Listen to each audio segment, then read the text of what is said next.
Bob, thanks so much. TSA saw over 2 million travelers just yesterday alone. That's almost 1 million more people than last year. Spencer Pryor, our old friend at the Charleston International Airport, with a look now at how they are preparing for the season. Spencer, what is going on there at iFly Charleston? Hey, Scotty, well, listen, it looks like this is T-minus 10 and counting. Or should I say in a sports metaphor, maybe we're at that goal line down here. But it's been busy all day long here at the airport, and we expect that to continue throughout the evening and perhaps going in tomorrow as well, also on Christmas Eve. Now, we know last year we saw probably about a little over 105,000 people that went through the TSA checkpoint in a 13-day period. And we're expecting to see the same amount or even more this year. So, again, that requires folks to make sure that they have a plan before they head out to the airport to avoid some of the long lines and all that good stuff. But I have to say, TSA, the line has been moving relatively well. We've got the peaks and valleys where early mornings, mid-afternoons, now these evening hours here tend to pick up on here. But we're prepared. Folks are just looking forward to getting out of town and to get with their loved ones. And we say pack some patience and some holiday spirit, and we're going to get you to where you need to go. Situation going on over there. Well, and there's a lot. Of course, again, if you could look over my shoulder here, we're looking towards the TSA checkpoint, and folks are coming in. And again, as I said, the ups and downs of when the heavy period comes around. But we're here. We've got extra personnel on staff that's directing traffic because, as you can imagine, and I saw Trooper Bob go by just a few minutes ago, traffic can be kind of challenging during these times with people picking up and dropping off. But we're here. We're prepared. It's game day. We've been preparing all day long. We got through Thanksgiving. Now it's Christmas and New Year's, but we are here to play. Spencer, I appreciate it. Good talking to you. Have a wonderful holiday season. There is nobody better dressed at the airport than you ever. Here's your ABC4 Storm Tracker certified most accurate weather forecast. Travelers are gearing up for one of the busiest days of the holiday season. First at 5 o'clock, starting out the week a bit chillier than anyone expected this time of year. Storm Tracker Chief Meteorologist Dave Williams here with your first look at weather this hour. Hello, Dave. Hey, Scott. Yep. A little chilly out there, but nothing we can't handle, and we're going to see those temperatures actually warming up as we go through the week. As we go ahead and take a look outside right now, excuse me, we're looking at plenty of clouds, and those temperatures right now sitting around 48 degrees. We are a little on the cool side, but nothing unseasonable, and this is pretty much within where we should be for this time of the year.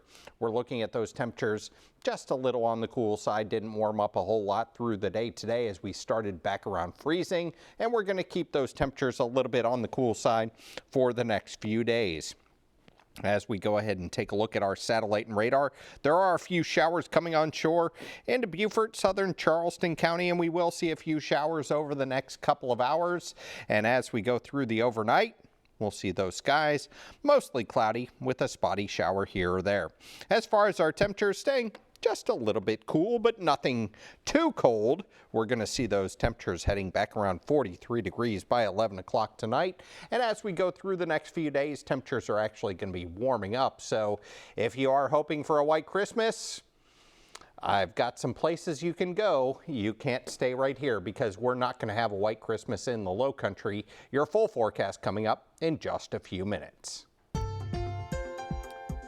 President Joe Biden has announced he is commuting the sentences of 37 of the 40 people on federal death row. The move spares the lives of people convicted in killings, robberies, or drug deals. It also changes their punishment to life in prison just weeks before Donald Trump takes office. Included in the decision is Brandon Council. He will now spend the rest of his life behind bars for the 2017 fatal shooting of 2 Conway Bank employees. However, 3 federal inmates still face execution. One of them is Dylan Roof. He carried out that 2015 racist killing of 9 black members of Mother Emanuel AME Church downtown during a Bible study. Roof became the first person in the country sentenced to death for a federal hate crime. We met up today with State Representative Wendell Gilliard to hear his thoughts on the president's decision.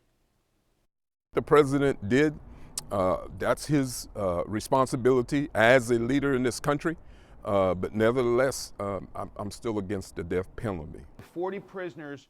The other two federal inmates on death row are the 2013 Boston Marathon bomber and the man responsible for the deadliest anti-Semitic attack in U.S. history at a Pittsburgh synagogue. Tonight at 6, hear more from Gilliard and a lawyer for some of the Mother Emanuel families. Representative Jim Clyburn released a statement on social media following President Biden's announcement, writing in part, quote, "Many death sentences reflecting desperate treatment and inadequate defense counsel have been unjustly adjudicated and wrongly administered. This historic and extraordinary action is a crucial step in remedying grave injustices," end quote. South Carolinians for Alternatives to the Death Penalty also issued a response, writing in part, quote, "Although we had hoped President Biden would commute all federal death sentences, today's milestone adds to the growing momentum across the country to end the death penalty. Once and for all, the federal death penalty, just like South Carolina's capital punishment system, is error-prone, racially biased, drains public resources, and does not deter crime or do anything to make our communities safer." It's been nearly 2 weeks since Chief Ron Camacho took his oath of office. The new chief of North Charleston Police comes from Pennsylvania, where he also served as a police chief. Emily Deanne sat down with the chief as he shared his plans for the North Charleston community.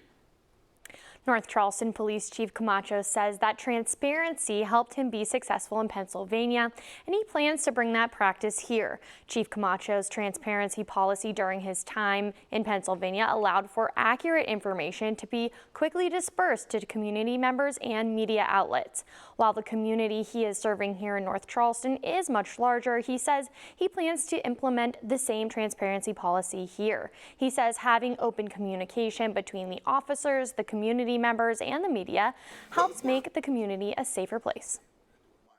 It's super important. You know, one of the things that annoyed me when I was a young detective is you're working a shooting or a homicide, and for somebody to say, "You're the police, you figure it out." You know, that's not the way we're gonna do that. That's not smart, right? That's not effective. We need you to help us. We need witnesses. We need information for us to do our job to the best of our ability. And that goes with the community helping us. Chief Camacho says he has already been working on this, meeting with nearly all of the neighborhood presidents, hearing their firsthand concerns, and learning what his officers can do to better serve the people. In addition to focusing on clearer lines of communication, Chief Camacho says healthy cops make good cops. Ahead at 6, how Chief Camacho's own mental health journey is shaping how he plans to lead his officers here and serve the community. Working for you, Emily Deanne, News 4. Officials believe 3 drive-by shootings that happened in Walterboro, Ruffin, and Cottageville may be connected. 2 of the shootings took place over the weekend, with the third happening this morning in Cottageville. The Colleton County Sheriff's Office believes the target of today's shooting lives at the location of Sunday's shooting in Walterboro, and that both incidents stem from Saturday's Bells Highway shooting. CCSO released an image of the suspect's vehicle in today's shooting, saying it is an older model light gray Chevrolet Impala. Anyone with information about these incidents has to contact CCSO at 843-549-2211. A 17-year-old was arrested this morning after robbing a jewelry store on King Street, according to the Charleston Police Department. The suspect's been charged with second-degree burglary and possession of tools to commit a crime. The theft occurred just after 6 this morning at Krogan's Jewel Box on King Street. Officers state that within 10 minutes of canvassing the area, the suspect was spotted walking along King Street in a ski mask and carrying a book bag. After a brief foot pursuit, the suspect was apprehended. Looking ahead, it's Christmas week. Tomorrow there will be lots of Christmas Eve celebrations and church services. You are invited out to one hosted by Point Hope Church in Mount Pleasant. It is a free event open for everyone to attend. There will be a live nativity scene, a bounce house, along with a camel, a donkey, and sheep for the perfect Christmas photo, plus a birthday cake cutting for Jesus. That all starts at 1 o'clock in the afternoon.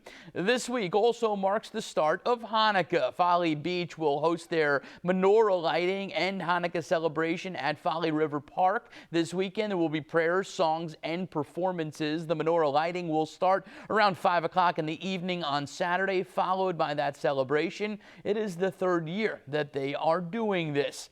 And the International African American Museum celebrating Kwanzaa this Friday. The Kwanzaa Community Celebration will feature food, music, arts and crafts, workshops, and an exploration of 7 principles of Kwanzaa. It will take place this Friday from 6:30 to 8:30 in the evening. Next on News 4, how a local woman turned darkness into art and is getting national recognition for it.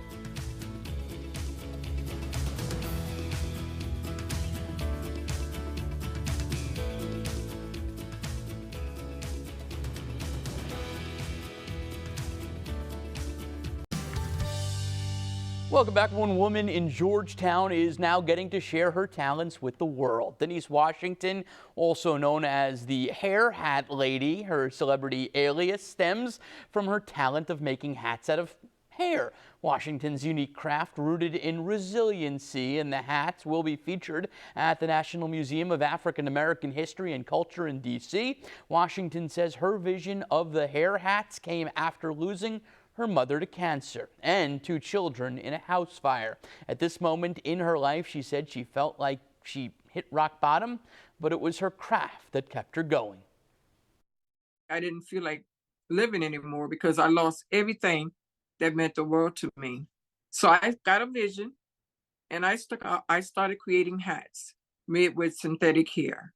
And I started braiding them up. I started doing all types of different designs.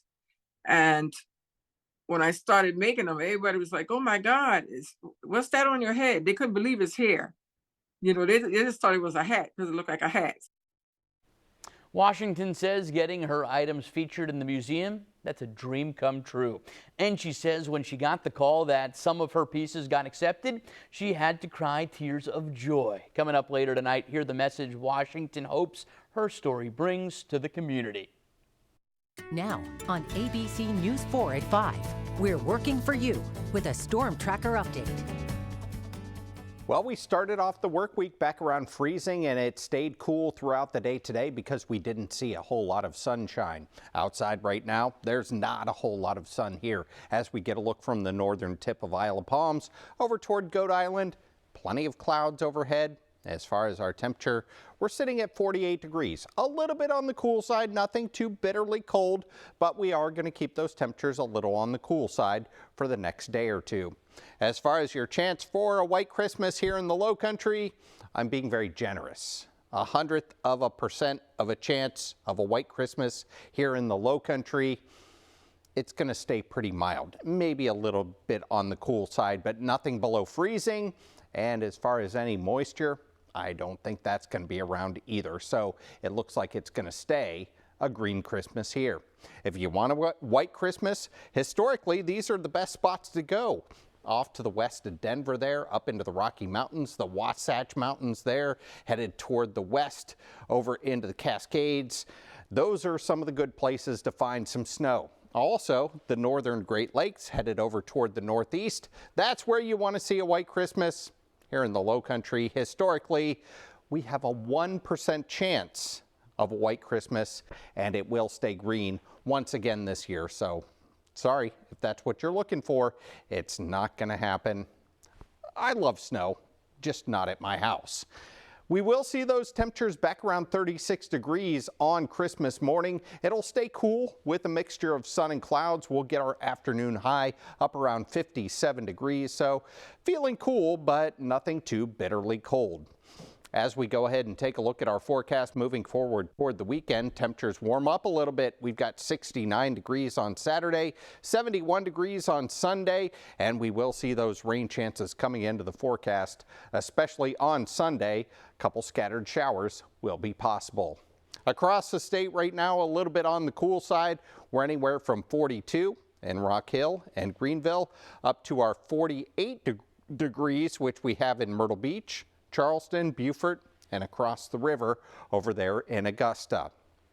We're watching a couple showers coming in off the Atlantic Ocean. There's a weak little disturbance out over the ocean, and that's going to brush us with a couple of showers as we head through the next couple of hours, maybe even into the early hours of our Tuesday. We could use the rain, but there's not going to be a whole lot there. Just a weak little disturbance that's going to pass by, and we should keep things pretty quiet over the next several days. As we go ahead and take a look at Futurecast, those few showers possible overnight tonight. Heaviest rain out over the ocean. As we move from 8 o'clock in the morning into the afternoon, we'll be looking at a mixture of sunshine and clouds through our Tuesday. Then as we go toward our Wednesday, Christmas Day, there it is. A mix of sun and clouds will keep things completely dry. Temperatures all above freezing, and we should stay dry once again on Thursday.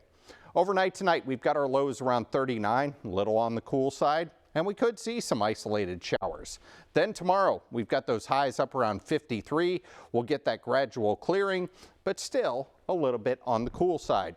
Temperatures will warm up as we push through the week. 57 on Christmas Day, the 60s return on Thursday, and by the time we push through the weekend, we'll see those highs returning to the 70s with your highest chance for rain coming in on Sunday. Next on News 4, the House Ethics Committee has released its investigation into former Representative Matt Gaetz. The details, they're coming up next. The House Ethics Committee has released its investigation into former Representative Matt Gaetz, finding substantial evidence Gaetz violated Florida's statutory rape law. ABC's Christiane Cordero has the details. Today, the House Ethics Report at the center of Matt Gaetz's short-lived confirmation process for Attorney General has been made public. The bipartisan committee alleges between 2017 and 2020, Gaetz paid 12 women for sex, almost $100,000 combined. According to the report, one woman listed as victim A testified she was 17 years old and had just completed her junior year in high school in 2017 when she and Gaetz had sex. She told investigators she received $400 in cash, which she understood was payment for sex, did not tell Gaetz she was underage at the time, and she says he didn't ask. The committee concluded there is substantial evidence Gaetz violated Florida's statutory rape law. Its years-long investigation also found evidence of illegal drug use, acceptance of improper gifts, granting special favors to personal associates, and obstruction after Gaetz refused to comply with subpoenas and withheld evidence from the committee. Gaetz has long denied all wrongdoing and today disputed some of the findings in a post on X, writing, quote, "There is a reason they did this to me in a Christmas Eve report and not in a courtroom of any kind where I could present evidence and challenge witnesses." A Justice Department investigation into similar allegations ended with no charges brought against him. Last month, the House Ethics Committee voted not to release the report. Then last week, members quietly voted to make it public. Committee Chairman Representative Michael Guest said releasing the report after Gaetz's resignation has potentially catastrophic consequences. Congressman Mark DeSaulnier says he voted in favor of releasing the report, saying transparency and accountability are crucial for good governance. Gaetz filed a federal lawsuit today to try and stop the report's release, saying it would cause damage to his reputation, calling the information defamatory, adding, because he's a private citizen, he's no longer subject to the committee's jurisdiction. The committee released the report hours later. Christiane Cordero, ABC News, Washington. Next on News 4, Luigi Mangione is facing 11 state charges in the death of the United Healthcare CEO. What he pled at his arraignment today. That is up next. ABC News 4 at 5 continues right now. A growing number of patients are finding they are getting hit with surprise bills from their doctor's office. Spotlight on America investigates why patients are increasingly getting nickel and dimed. Cherie Vasquez loves to garden, but hurt her neck and ended up going to a pain clinic in Huntsville, Alabama for help, where she got numbing injections. It was a doctor's office. I paid my copay, which was $60. She had 2 visits, 7 injections, and thought that was it. $979 charge. But this September, a year later, she was blindsided by additional bills totaling $1,900 on top of her co-pays and nearly $4,000 her insurance paid. And they're outpatient services. The surprise charges came from the hospital that owns the doctor's office, even though she never went to the hospital. What was your reaction when you saw those charges? To be honest, I felt anger. They didn't tell me that they were going to bill me separately. They did. If I would have known this, I would have never gotten those injections. Unexpected fees from doctor's office visits are becoming more common, even for things that used to be free and included in the service, like using your patient portal, room disinfection fees, the doctor answering emails, and writing prescriptions and referrals. This is another medical bill from a patient in Virginia who also contacted Spotlight. She didn't want to go on camera, but told us she got some slightly bad news at an office visit and cried. Then was stunned to see this $20 charge for a brief emotional behavioral assessment on her bill. We have a system that is dysfunctional and broken. Cynthia Fisher is founder of PatientRightsAdvocate.org, a nonprofit that fights for medical billing transparency. It's all about maximizing profits. She blames charges like these on changes in the healthcare industry away from private practice. 80% of doctors today are employed by corporate entities. The doctors being owned by the insurance companies primarily and the hospitals and private equity now is its big business. Spotlight contacted the American Medical Association to get insight on why doctors are charging these fees. A spokesperson told us some services, like answering emails, can be a significant time drain for doctors, justifying additional fees. He also said Medicare reimbursements to physicians have declined by nearly 30% over the past 2 decades and called the Medicare payment system broken. Spotlight also called Huntsville Hospital. Yes, hello. Which owns the doctor's office where Cherie went. Why would she get a bill from the hospital? The accounting department told us it could be a facility fee or equipment fee. The hospital declined an interview but sent Spotlight a statement saying the billing practice is the same for every patient and is communicated with the patient up front before the service, although Cherie disputes that. I decided to fight back. I don't want to pay for something that I don't believe is right and is fair. For Spotlight on America, I'm Angie Moreski. Here's your ABC4 Storm Tracker certified most accurate weather forecast.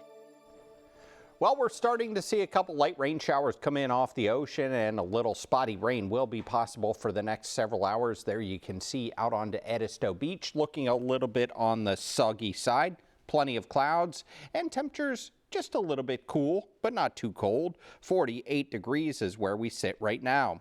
As far as what we have for you with the almanac, we hit a high of 50 today, so well below average. 32 was our low this morning, so we started right at freezing, and we're not going to see any more freezing temperatures over the next week. Temperatures will remain well above that. As far as where our temperatures sit right now, mid and upper 40s, and we are going to keep things a little cool tonight, but not too bitterly cold. Weak little disturbance off the coast, bringing us a couple light rain showers, and there is a storm system moving through the Great Lakes headed toward the northeast, bringing some rain showers, but things are honestly pretty quiet as we head up close to the Christmas holiday. 53 degrees for your high tomorrow with a mix of sun and clouds, 57 on Christmas Day, and then by Thursday we'll get those highs back into the 60s, and we should continue to climb from there. We should see the 70s headed back into the forecast. We're tracking all those temperatures for you. I've got it coming up in just a few minutes.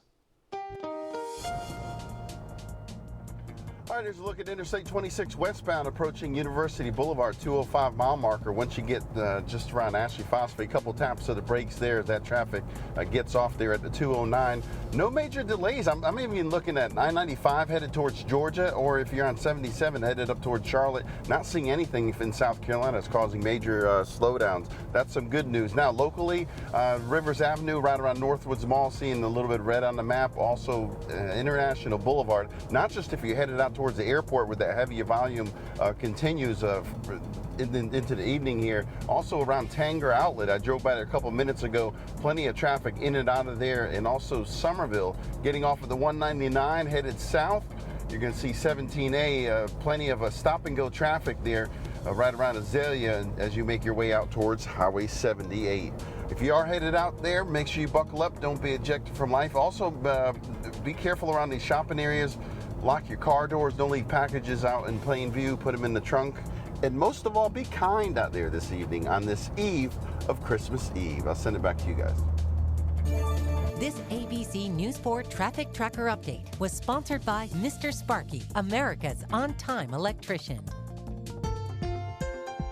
Luigi Mangione was arrested in a New York courtroom today in the murder of United Healthcare CEO Brian Thompson. Here's Alexis Christoforous with the details. With his hands and feet shackled, Luigi Mangione walked into a Manhattan court. Dressed in a maroon sweater, white-collared shirt, and khaki pants, he only spoke once to enter the plea during his arraignment. Charge you with the crime of murder in the first degree and other related charges. How do you plead to this indictment, sir? Guilty or not guilty? Not guilty. Mangione faces 11 state charges in the death of United Healthcare CEO Brian Thompson, and he faces separate federal charges. He's a young man, and he is being treated like a human ping pong ball. Mangione's attorney saying elected officials are using him as political fodder. He was on display for everyone to see in the biggest staged perp walk I've ever seen in my career. It was absolutely unnecessary. Mangione's high-profile arrival in New York last week after his arrest in Pennsylvania. This act of terrorism and the violence that stems from it is something that would not be tolerated in the city. The mayor was talking to jurors, future potential jurors that elected him. Those are the people that elected him, that he is talking to and calling this man a terrorist. Justice for some, not justice for all! Outside of court, a chaotic scene as dozens of protesters chanting support for Mangione, some holding handmade signs with messages including "In Luigi We Trust" and "Health over Wealth." Being called a terrorist is an insult to the intelligence of the American people. That's coming from a school teacher who has to deal with school shootings. The state's case is expected to be tried before the federal case. If convicted, the state charges carry a sentence of life in prison without the possibility of parole. If convicted of the federal charges, Mangione could get the death penalty.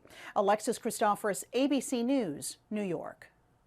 The Starbucks workers' strike has now expanded to 9 states. The union representing thousands of baristas, Starbucks Workers United, says members in Missouri, New Jersey, and New York began their strike on Sunday. Locations in Colorado, Ohio, and Pennsylvania joined the strike on Saturday. This follows the Friday walkouts in Los Angeles, California, Chicago, and Seattle. The union said Starbucks has failed to meet its demand for immediate and future pay raises. A union representative says the strike could reach hundreds of stores by Tuesday. We're not out here just fighting for ourselves. We're fighting for baristas nationwide, and we're fighting for low-paid work to no longer be considered low-paid work. We want to be able to live and be in the cities that we work in. Starbucks says it is focused on making the employee experience better while offering a competitive average pay of $18 an hour with benefits. Next on News 4, why experts are urging people to be alert when searching for a new job.